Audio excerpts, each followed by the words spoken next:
God wouldn't let me win until I healed from this. In this solo episode, I'm going to show you how I spent years chasing success the world told me I should want, but I ended up in debt. But the moment I surrendered my timeline and I let God heal me from disappointment, everything changed. I built a six-figure business and now I'm leading thousands of people in wealth generation. Hi, I am Shamar Star Cox, TV producer and marketing coach. My goal is to help six and seven figure business owners get seen and get paid by creating binge worthy videos on social media. This is the Wisdom to Wealth podcast, and we're back. This is the podcast where I get to interview the wealthiest entrepreneurs and business owners in the world, sharing their journey from zero to wealth. I'm also the founder of the Convert Content to Cash Challenge. So if you're in here, you want to learn how to create content that sells in 5 days or less without having to hop on trends, without having to feel inauthentic, and be able to sell without sounding salesy on videos, feel free to DM me the word challenge accepted on LinkedIn, TikTok, or Instagram, and I will personally send you an invite to the challenge. If you're watching this on YouTube, you can just drop challenge accepted into the comments and I will send you an invite. I'll also link the challenge in the comments so that you can all get access to it. Well, welcome back. We've actually been off of this podcast for a month. I have been traveling, speaking, working. And so now we're back to another episode in the Wisdom to Wealth podcast. And this story today, I actually want to share is how I was able to navigate disappointment in my life. So, disappointment has been something really big in my life. And it's something that God had been calling attention to me for a long time, but I had been ignoring it, or really, I just didn't know that it was a thing. So, I remember I told you all that I'm a TV producer, but prior to becoming a television producer, I actually want to fix my mic a little bit. I reheard one of my episodes and it sounded like I was far away. So my mic is like, I need a new mic, all in all, right? Okay, let's see. That did nothing for it. Well, hopefully you all could hear me perfectly fine. My mic just points down. Maybe I should just hold it in my hand. Let's see if that's better. I know I'm doing too much on this episode. Yeah, no, it's just it's just pointing down, and at this point it looks like it's gonna drop. Look at it. Yeah, I need a new mic. Okay, so before I was a TV producer, I actually shot a short film. I shot two short films. So my first short film was called Color of Beauty. And when I shot it, I didn't have any director experience. I didn't have any writing experience either. Um, and what I did was I started very slow, right? I started very slow. I started out by just writing the script. I had the end vision in mind and I just wrote the script. Once I had the script ready to go, the next thing was to hire the cast and to hire the crew. And then from there, I ended up raising it. I can't even say it was me. My mom helped me to raise money. We raised $500 to shoot that film.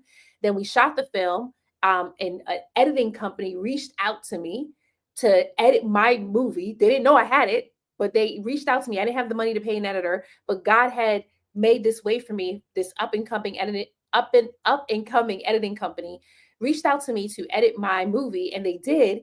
And I took that movie and I submitted it to film festivals, and it got into two film festivals, and it also got me into grad school. Now, I usually share that story as a testament to say, like, you can do whatever you put your mind to. Because for me, I was scared when I was doing my first short film, but I had the vision and I just kept walking out the vision, and God kept providing. So he sent the provision just for me to carry out that vision, right? And it played in San Francisco Film Festival. In I can't remember what year it was, but shortly after that, I decided to shoot another short film. So I shot another one. It was called Self Portrait, and this time I raised more money. I think we had $5,000 to shoot this one, and again hired the cast, the crew, shot it. This time I had a producer. And again, it played in film festivals, right? But here's the thing, even with the success of it playing in film festivals, I felt really disappointed because it didn't go any further than that. It just played in the film festivals. It didn't get a lot of views, didn't get a lot of engagement. And it was absolutely frustrating because I put a lot of my own hard-earned money into it. And so I was in a lot of debt. Well, I shouldn't say I was in a lot of debt, but I was in debt, right? Here I am. Here I was trying to make my dreams come true, but experiencing this debt. So I remember taking a long time off from producing any other films. And I thought to myself, maybe I should do talk shows instead. Talk shows are low cost and it's not going to cost me as much money as a short film did, right? So then I produced a talk show called Wine and Wine, where I would have four women come together drinking wine and sharing women experiences, sharing the struggles that women face as they were growing in their career, like all these different topics we had, right? And so season one did okay, but season two, we took it up a notch and we even got sponsors. We had an entire sponsor for the Wine and Wine season two, where they would give us their wine and we would promote their wine throughout the entire show. We had an entire segment where somebody would just sip the wine and tell us what's in the wine and what you could drink with it. So it was amazing, right? We even had a premiere for this talk show. It's funny because you can actually still see a lot of these things on my former YouTube page, Carmel Rose. I don't use it anymore, but that's where a lot of my old stuff is. But when I had the premiere party, we had so many people come out. We had lights, we had cameras, we had, I don't want to call them press because it wasn't press, but we just had people who were doing social media that was covering it for us. We had interviews, like we had the whole nine, right? And still, when the show launched, the first episode did good, but after that, all the views just completely tanked. It didn't matter what guests I had on there. I had women who did powerful and amazing things, and still the show didn't do so good. And I remember feeling so disappointed in my career, thinking to myself, what's the point in going on when it seems like everything that I touch when it comes to production is not turning into gold? Which I know sounds kind of crazy because now my content does so well. But back then when I started, it wasn't doing good at all. And I remember just feeling this deep disappointment. So after producing these shows, I remember finally getting a job in television and thinking, this is my big hit. Because my desire had always been to be a director, to be the CEO of NBC. Like I always wanted to be the one who was at the top of storytelling. And I remember getting my job working at a major television network. I'm thinking, this is it. Now I'll get to produce shows. I'll get paid the big bucks. And none of that happened. So again, more disappointment just added to my career that by the time I ended up leaving my job as a TV producer, I felt like a failed producer. That's how I felt. And I only left my job because God had told me to quit my job. And I've shared that story several times. So you can actually see that in my podcast episodes. I'll probably link it so that you can check it out. But I remember just feeling like a failure, right? And it didn't matter because people would tell me, you're not a failure. People would say things like, I've learned so much. I've grown so much just working with you. But because I wasn't getting the views, I wasn't getting the engagement, it wasn't going anywhere and it wasn't taking me to the next level. The only place that it was leading me to was debt. I would have credit card debt after each production. Even working in television station, I did pay off all my credit card debt, but I wasn't getting paid enough to be able to get my own place. So it was very frustrating because I kept believing like if I keep going that I'll be successful. Well, what kept happening is that the disappointment kept keeping me back, right? And so I want to know from any of you, if you're tuning in and you want to go ahead and comment, have you ever experienced disappointment so deeply that it stopped you from moving forward, right? And this is not a fear that I'm talking about. I'm talking about disappointment where you had an expectation of something, whether for you it was to build $1 million business, but every year you keep finding yourself under six figures, right? Or for you, you were going to hit $1 million this year, but you only hit $250,000 or $500,000 because life was lifing, right? That's what was happening for me. It felt like it didn't matter how hard I worked, I was never going to get to where I wanted to be. And that actually ended up being the story that I was telling myself. It doesn't matter how hard I work, I will never be successful. And so as I started building my business, this was the next endeavor that God led me to. As I started building my business, even though I was seeing successes, my mind kept telling me I have to work harder and harder and harder in order for me to be successful, even though it doesn't matter how hard I work, I'll never be successful. It sounds like a contradiction, but this is how strong our limiting beliefs are. This is how strong it is to feel despondency. And despondency just means delayed hope. It means something that you're hoping for just not coming to pass, right? And that's where I was in my life, just in this delayed hope, this despondency. There's a scripture that says, hope deferred makes a heart sick. And my heart was really sick. And this was something that God needed to heal me from. And it took decades for him to heal me from this, right? So there's some of you in here where you have experienced healing before and you experienced it quickly. And then there's some of you where your healing is a journey and you're still not healed from that one thing. That was me. When I was in my early 20s, God started to call attention to the disappointment. How did he do that? I remember attending a retreat, and at this retreat, we were doing a workshop, and the person, she would call out different emotions, and she wanted us to color the emotion, right? So if she called out happiness, she wanted us to pick up whatever color that we were associating the emotion with and color it on a piece of paper. So she called out joy, I picked up yellow. She called out love, I picked up red, and she just called out all these different emotions. And then she called out disappointment, and I picked up black and I started coloring. But I didn't stop. I kept coloring. And that black color actually took up the entire page. And now, when it came time for us to talk about it, she was like, did you notice that your black, your disappointment, took over all the rest of the emotions? And I said, no, I didn't notice that. That was the first time God was calling my attention to this disappointment. The second time he started calling my attention to it was actually after I built my six-figure business, right? And then in 2024, I did everything that God told me to do. Have any of you ever been in a space where you followed what God told you to do to the T, or at least you thought it was to the T? That's where I was. I did everything my coach told me to do.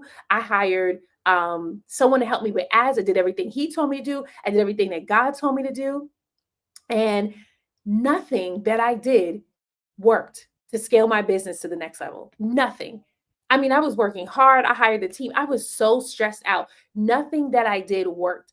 And God was calling my attention to disappointment again. And he was showing me what's running your life is disappointment. You have a story that you're telling yourself because you look at your past, no matter how many films I've produced, how many talk shows I've produced, because of me just ending up in debt and because of it not getting where I wanted to be. Like, my desire was it would take off. I would get hundreds, millions of views, millions of comments, and it would open doors for me to get to the next level in my career. And it just never happened. And last year, it felt like that again, where I'm doing all the things that people are telling me to do. I'm doing everything that God told me to do. And I know we don't talk about this often. We don't talk about the disappointment that we feel when God makes us a promise and he gives us the steps and we do the steps and it doesn't work out, right? Like, I think about Joseph, where God gave him the dream and told him that, his brothers was going to bow down to him and his parents was even going to bow down to him. And when he shared that dream, right, his brothers got so jealous that they sold him into slavery. I think about King David, where God anointed him king at 15 years old. And when he went to go slay Goliath, he was king of the world until Saul got jealous and started chasing him to kill him, right? Like, we never think about, wait a second, God, I did what you told me to do. Why did I end up in the pit anyway? So here I am doing what God told me to do. Why did I end up in debt? Why did I end up with my business still not succeeded? Why did I end up with a lot of stress and anxiety? And I think it's okay to, I'm not going to say I think, I know it's okay to ask these questions, because oftentimes we think that when God is telling us to do something, that it's going to lead to the thing that we desire right now in that moment. And it's not true. It's not true. There is an entire character development that actually happens when you're doing the thing that God tells you to do. And that's the thing that I had to learn last year.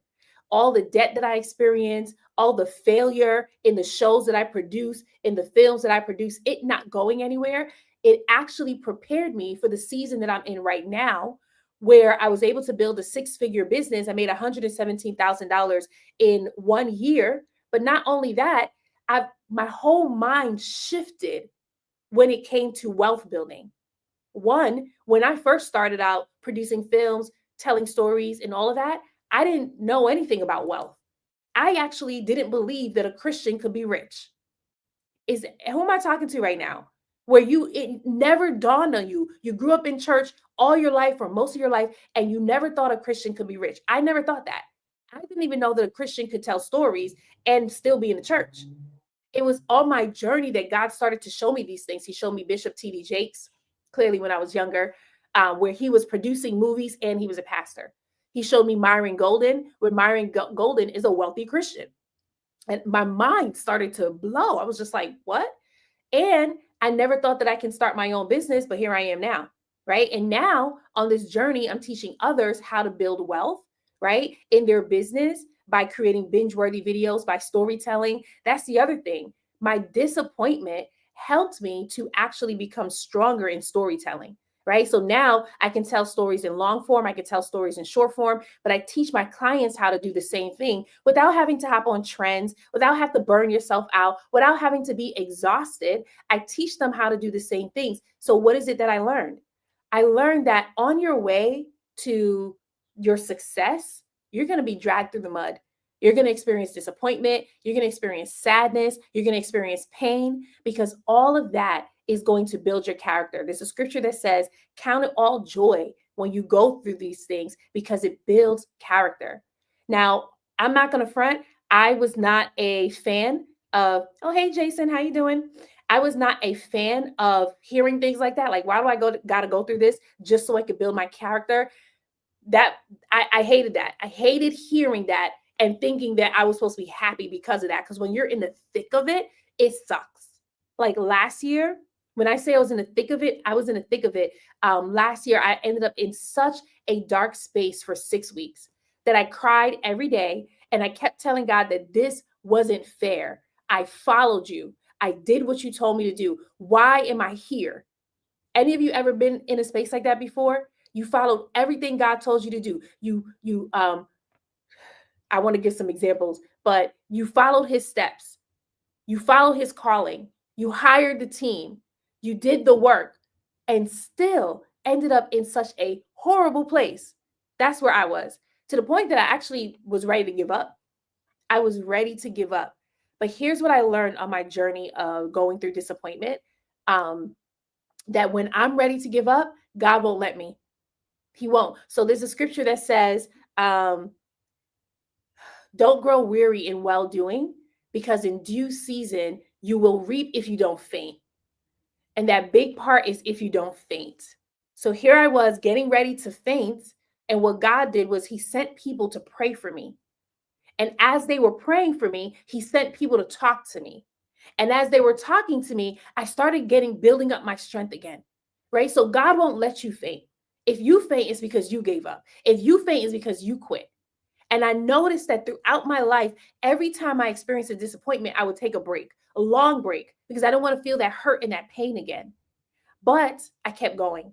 I kept going. And my career pivoted and shifted. Like I never thought that I'd be building a business right now. I never thought that I would have a podcast. I never thought that I would be the face of my brand. There are some of you where you wanted to build your business and you wanted to be behind the scenes the entire time. But God told you it's time for you to come out. It's time for you to come out. That's why you're the one on social media now. And you keep telling yourself, oh, I don't want to be the face of my brand. Someone else can do it. Someone else can do it. But God's calling you to it. He called me to it. And it's for a reason, because people trust your face. That's a real thing. People trust your face. That's the reason why you needed to show up on social media. So as he healed me from disappointment, here's where the story started. I'm a very firm believer in healing and deliverance, right? And part of healing is inner healing. And inner healing is going deep into where the story first began, where the pain first started, right? Some of you may have heard of this before, called somatic healing, right? I had no idea that's what it was called until recently, really, when God was training me. The words that I refer to it as was inner healing. But we pretty much identify the first memory that we have with this pain. So I had to identify my first memory that I had with this disappointment, right? And so the first memory that I had was, I'm laughing now, but at the time it was really sad. But the first memory that I had with this deep disappointment was when I asked my father to buy me a bicycle. I had to be in kindergarten. I asked him to buy me a bicycle, and my father told me, okay, you have to wait. So there I am waiting, just waiting for this bicycle, waiting for this bicycle. And I waited very well. I don't even think I asked again. I just waited. And when he finally bought me the bicycle, I couldn't ride it. Why? Because the bicycle was taller than me. He bought me a bicycle for a 30-year-old man. I couldn't even get on top of it. I was looking up at the bicycle. So what did that do in me? I started to develop a story that no matter how long I wait, I'm never going to get what I want. But this kept on happening. this kept on happening because I started to work while I was waiting, right? There's other instances where I'm told to wait. So I'm doing work while I'm waiting. And when I finally get the result, it's not what I want. And so I started developing this story of no matter how hard I work and no matter how long I wait, I'm not going to get what I want. And God had to heal me from that.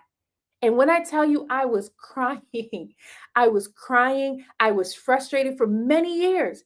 And he had to keep calling my attention. This is the thing that I want to heal you from. Stop ignoring it.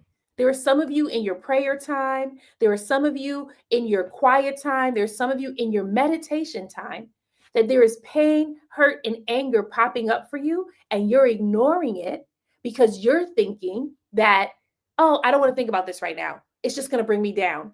But actually, that's your God calling it to your attention because he has something great for you that he doesn't want you to forfeit, and you'll forfeit it if you don't heal, right? And so there I am now. I'm sitting with God. We have the memory.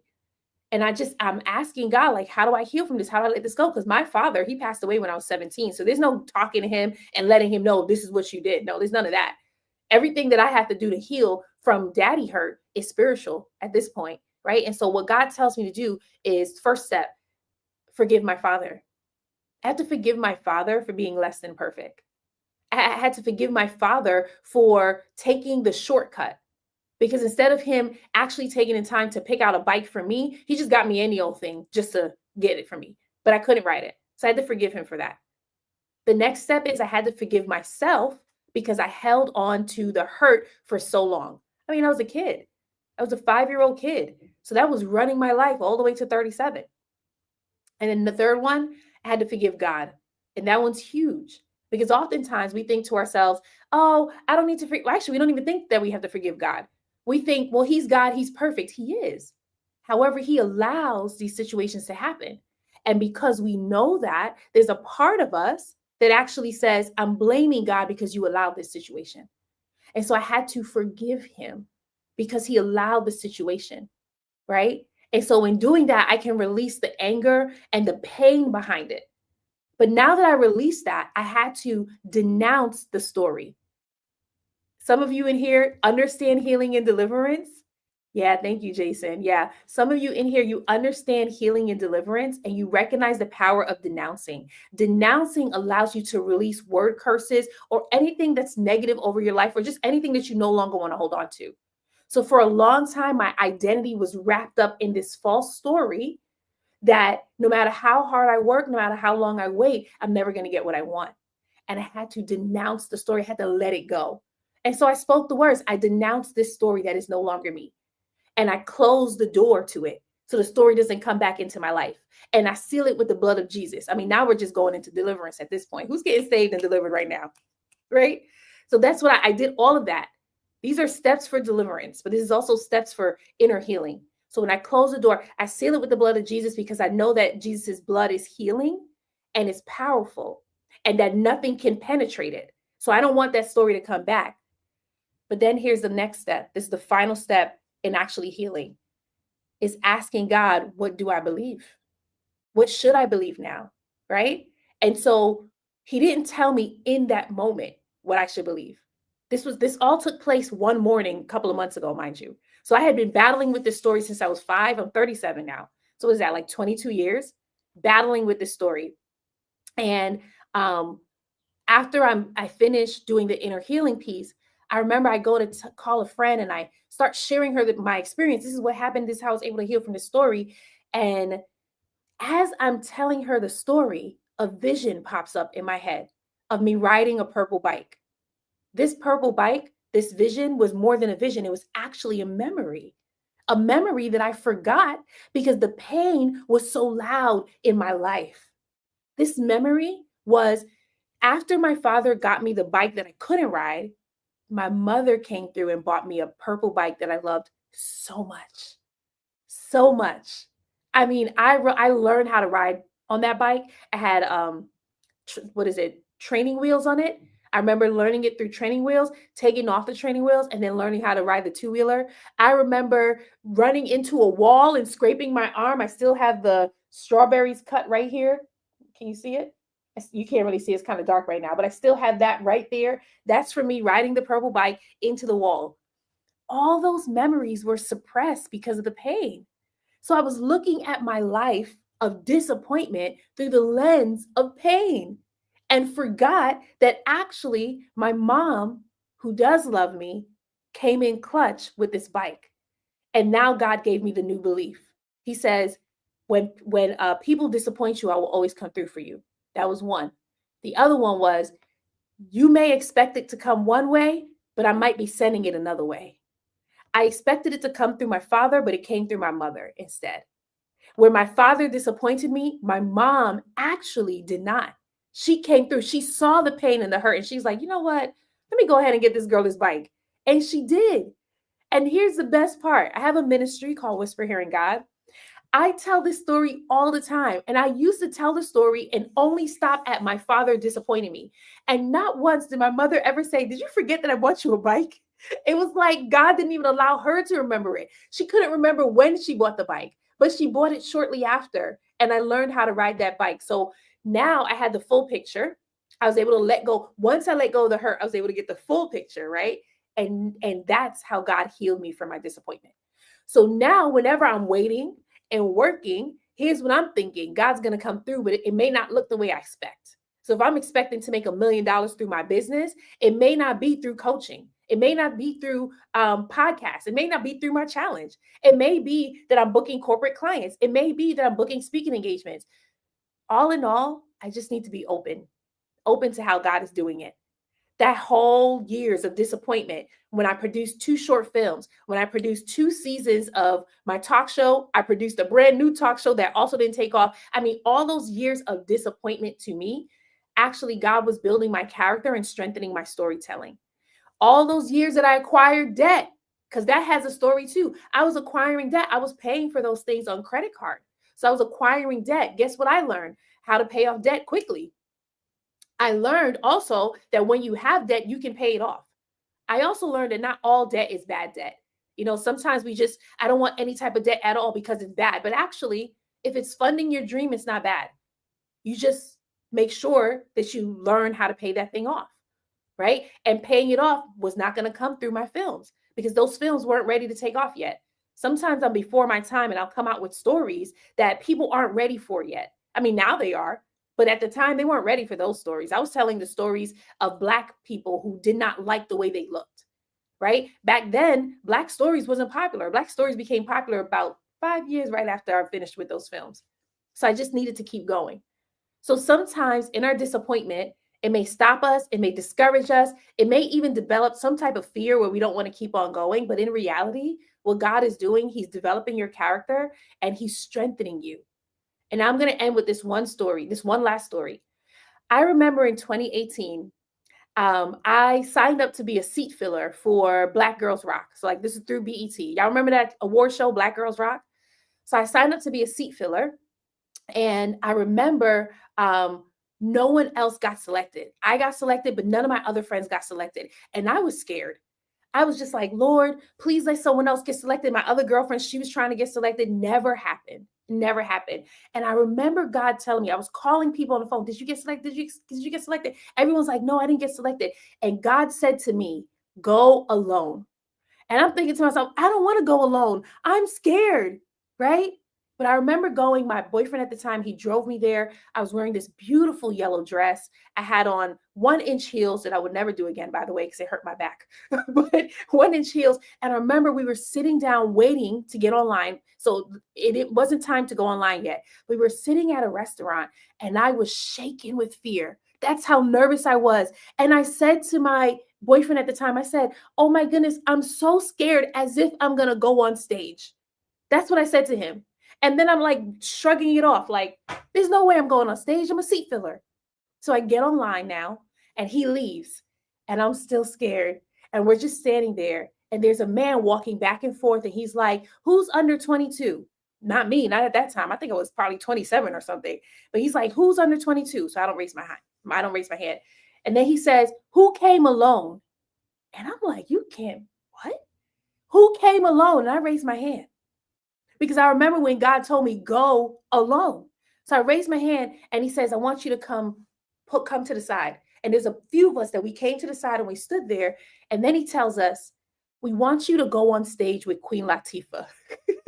They were doing a promotion for voters' rights or something and how they want young people to vote. So they said, we want you to go on stage with Queen Latifah and stand behind her. And I'm thinking to myself, all this time I'm so nervous, thinking to myself, it's not like I'm going to go on stage when God already had it prepared for me. He already knew, I'm putting you on stage behind Queen Latifah because I want to show you something. And so that day, instead of me being a seat filler, they actually gave us star-studded treatment. I go into the space, they put us up on a balcony so that we can watch the entire award show. So I don't have to jump from seat to seat at all. We don't have to move. We get to watch the entire award show. I remember backstage, we got to meet Janet Jackson and a couple of other stars, right? And here's the thing. While I was sitting there in the balcony, and I'm watching as Mary J. Blige gets her award and other stars just, they get their awards, right? God says to me, you can have all of this, but if you are not healed, you won't enjoy it. And I was just like, wow, what? If I'm not healed, I won't enjoy it. You mean to tell me I could be famous, but if I'm not healed, I won't enjoy it? You mean to tell me I could be wealthy, but if I'm not healed, I won't enjoy it? You mean to tell me I could be influential, but if I'm not healed, I won't enjoy it? And I had decided that day in 2018, Lord, I want to be healed. I want to be healed. You heal me. And he did. He healed me from that disappointment that was running my life, that was ruining my life. So that now, here's the thing, y'all. This is a right now healing. This is not a healing that happened last year. Last year was in a really dark space. This is a right now healing. I just got healed like 2-3 months ago. And I just shifted into my season where I can enjoy life and I can enjoy the things that God has for me. And what looks like disappointment, I recognize actually this is character building. So my question to you is, what area in your life do you need to surrender to God so that he can heal you? Because what he has for you is so much bigger than what you think right now. You're thinking, oh, it's just me trying to get to 6 figures. It's just me trying to get to 7 figures. No, he has a big platform for you. It's not just getting to 6 and 7 figures. He actually wants you to speak into the lives of people who have gone through what you've gone through. It's not just about writing the book. It's about your book outlasting generations. It's not just about you posting the YouTube video. It's about the YouTube video outlasting you.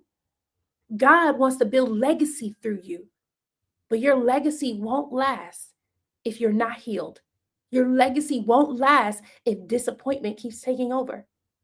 And whatever you're using to numb the pain, whether it's sex, it's porn, it's alcohol, or sometimes it's playing video games or just watching YouTube.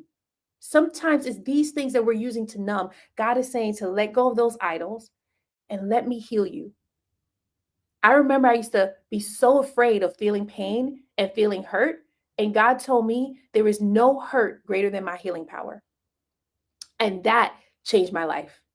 And so now today, I know this episode was like a little bit heavy, but now today, I ended up shifting into a new season. My life hasn't shifted as much yet, it's about to, but I ended up shifting into another season, and I no longer have to feel the hurt and pain of disappointment. Like, yeah, I may get choked up and teared up a little bit when I'm talking about it because those experiences were so real. But I also now get to share my testimony with people with that when they hear it, they're like, wow. Your faith is so strong. Your faith is so powerful. But the reality is, I don't even, like, it is my faith, but I didn't have it when I started this journey. I didn't see myself as a faithful person. I saw myself as a broken person, a failed producer who every time I touch something, it turns to dust and not to gold. Other people saw me differently, but that's how I saw myself. And now I see myself as God's chosen. And we about to change this world, y'all. The whole world is about to change from the stories that I get to release and the people that I get to touch. And it's the same thing with you. All right. So that's the episode today. I want to go ahead and read some of the comments that are coming in. Jason says, and God has so many ways to get you what your heart desires. That part, Jason, you are so right. And hey, Tamara, how you doing? Oh, yes. I'm happy you remember Black Girls Rock. Tamara says, I felt like that when I was selected for yes, you were selected for the Sherry Show. I saw that. But I know God was showing me that I could do it. Absolutely. She said, I wanted to get over the fear of public speaking and God put me on national TV. Won't he do it? When we talk about won't he do it, that's what we're talking about. Because here's the other thing that I learned on this journey of disappointment, that um, we're the ones who do the planting, we're the ones who do the watering, but God's the one who sends the increase. So you actually never have to worry about, uh, who's going to see me, where's the influence, like how am I going to get the influence, how am I going to get on these platforms. You don't have to worry about that, because when you're in tune with God and he heals you, he opens the doors. But here's the thing, because sometimes we think the doors open, just magically open. They don't actually. Or maybe they do, but for me, this is what I have seen, that God will whisper and tell you to go someplace or do something. And that's how the door opens. If I never went alone to Black Girls Rock, I would have missed my opportunity. If I didn't go and allow fear to stop me, I would have missed my opportunity. If I never started my platform in 2020 when God told me to, I would have missed my opportunity of making six figures and more, because we're going to seven figures and then eight figures and then nine figures. And we'll keep on going. And I'll keep sharing the journey of how you can build wealth, especially as a Christian. I don't only serve Christians, but I have a soft spot for Christians. And it's because I grew up in a church believing that there was no such thing as a wealthy Christian. That was my real belief. And God completely shattered that belief. That was the other thing. Last year, 2024, when God was healing me from the disappointment, he had to shatter all of my beliefs. And he did. He shattered every single one of my beliefs. So I had no beliefs for 6 weeks. That was another reason why I was kind of sad, because I was like, I don't know what to believe in. I have no beliefs. And slowly he started rebuilding my beliefs with what he wanted me to believe. And now I tell people I live in a bubble. So I can hear when someone hasn't indulged in God's presence. I can hear it because they sound like the world. They sound like I'm never going to make it. They sound like life is too hard. They sound like all I have to do is keep on working, then I'll get to where I want to be. That's not God's language. God's language is abundance. Abundance is simple. Abundance understands the farmer system where you plant and water and God sends the increase. Abundance understands seasons. It has nothing to do with you keep on working harder and keep on treading. Actually, it's just seasons. What season are you in? Are you in a season of planting? Are you in a season of watering? Are you in a season of harvest? Are you in a season of gathering? You have to understand these seasons, because if you don't understand the seasons of your life, you will always go through your life thinking everything's happening to you when it's not. It's just the season that you're in. I went through a season of a famine. God told me in June 2024, he said, your business is going to go through a famine to expose the leeches, so to get rid of the leeches in your business. I had no idea I had leeches in my business, but my business went through a famine and I had to let everyone go. And when that was done, God was like, the famine is over. And when the famine ended, when I tell you he started sending clients again, it didn't matter how hard I worked. It didn't matter how many live videos I did, how many podcast episodes I did. That famine wasn't going nowhere until God said, famine is over. Seasons. You got to understand that. I'll probably do another podcast episodes talking about that. But today, I really wanted to share how I healed from disappointment, and it made me $117,000 in 1 year. Now, that 1 year was 2023. So imagine now we're still scaling.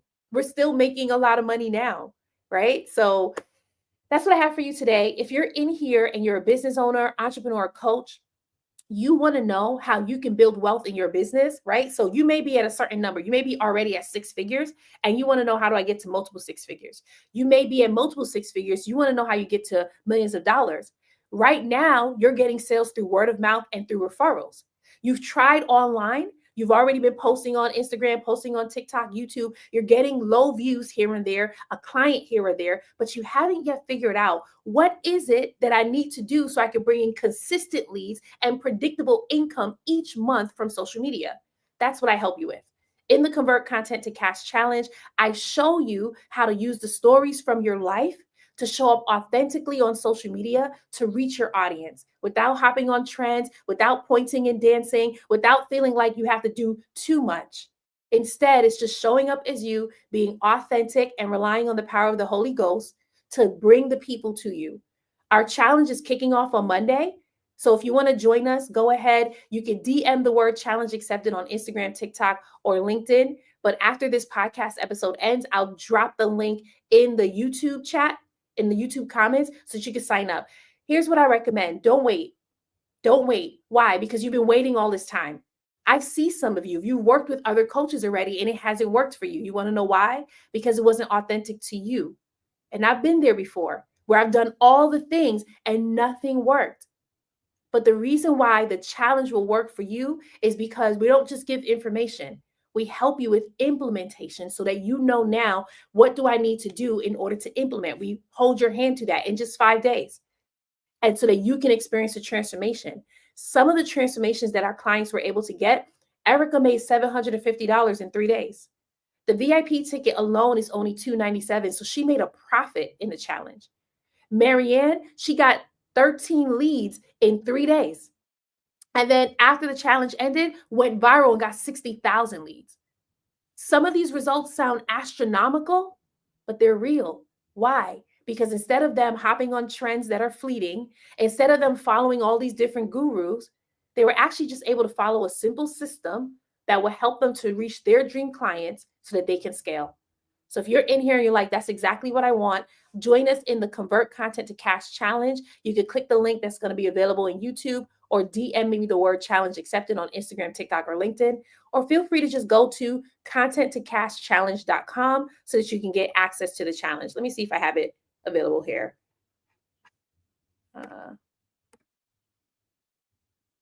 Okay, I thought I had the website available here, but I don't. So contenttocashchallenge.com. Join us. Don't wait. Don't hesitate. The first 5 people to sign up gets to join us in the visibility mixer, the VIP visibility mixer that's going to kick off on this Friday. So we already got 2 people who are going to be attending that. So there's only 3 slots left. There's only 3 slots left. So I look forward to seeing you there. And I will be back again tomorrow with another podcast episode at 12 p.m. Eastern. Y'all have a great day.